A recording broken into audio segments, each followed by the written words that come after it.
পুজোর মুখে উত্তরবঙ্গ সফরে মুখ্যমন্ত্রী মমতা বন্দ্যোপাধ্যায় আজ দুপুরে বিমানে তার বাগডোগরার উদ্দেশ্যে রওনা দেওয়ার কথা রয়েছে।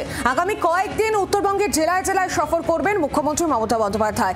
একদিকে যখন বন্যায় বিধ্বস্ত উত্তরবঙ্গ, তারই মধ্যে মমতা বন্দ্যোপাধ্যায় এই সফর রয়েছে।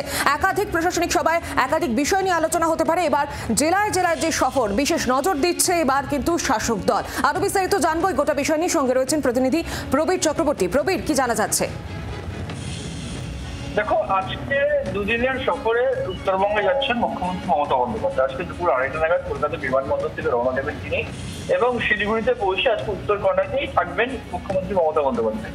আগামীকাল সড়ক পথে শিলিগুড়ি থেকে তিনি জলপাইগুড়ি যাবেন। সেখানে প্রশাসনিক সভা রয়েছে। এই প্রশাসনিক সভাগুলোতে আমরা দেখে থাকি যে বিভিন্ন প্রকল্পের শিলান্যাস করেন, বিভিন্ন প্রকল্পের উদ্বোধন করেন এবং কিছু সরকারি সুবিধাগুলো রয়েছে, পরিষেবাগুলো রয়েছে সরাসরি প্রদান করেন উপভোক্তাদের হাতে।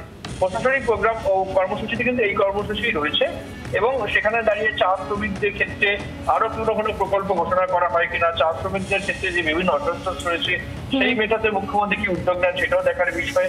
এবং চা শ্রমিকদের জন্য ইতিমধ্যে যে প্রকল্পগুলো চালু হয়েছে সেটা কতখানি বাস্তবে রূপায়িত হয়েছে সেটা দেখবেন তিনি এবং প্রশাসনিক বৈঠকও করবেন এবং তারপর তিনি আবার শিলিগুড়িতে ফিরে আসবেন এবং পরশু দিন তিনি কলকাতায় ফিরে আসবেন। তবে এই কর্মসূচিতে মুখ্যমন্ত্রীর এই কর্মসূচিতে ভাষা আন্দোলনের কোনো প্রতিবাদ মিছিল থাকছে না বলেই এখন পর্যন্ত ঠিক হয়েছে। এর আগে আমরা দেখেছি জেলা সফরে মুখ্যমন্ত্রী মমতা বন্দ্যোপাধ্যায় তিনি যেখানে যেখানে গেছেন, যে জেলাতেই গেছেন সেখানে ভাষা আন্দোলনের প্রতিবাদ মিছিল করেছেন। কিন্তু এক্ষেত্রে শিলিগুড়িতে কিন্তু বা জলপাইগুড়িতে কোনো প্রতিবাদ মিছিল এখন পর্যন্ত তার কর্মসূচিতে নেই বলেই জানা যাচ্ছে। বাংলার আওয়াজ, বাঙালির আবেগ, জি 24 ঘন্টা।